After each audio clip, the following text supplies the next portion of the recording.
मैं भी ठीक हूँ। उम्मीद है आप लोग ठीक होंगे।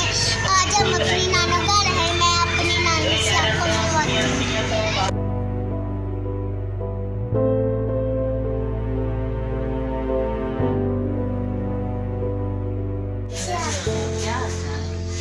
ठीक है, चलो मैं हो जाओ नानू के पास।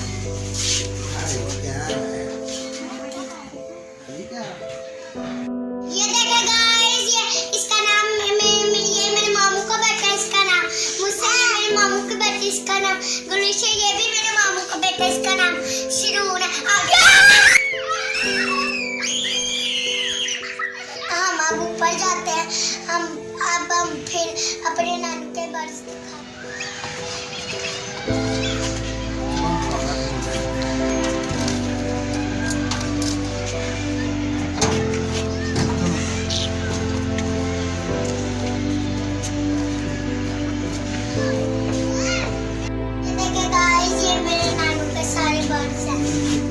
इधर आना मेरे पास।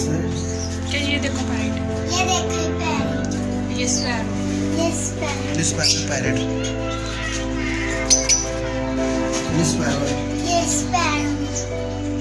ये जबरदस्त, ये तो बहुत प्यारे हैं। ये मैं गोल्डन है मेरी। वेरी जबरदस्त, जो इस बहुत प्यारे हैं।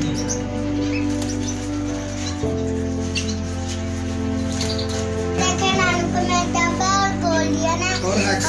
और एक्स।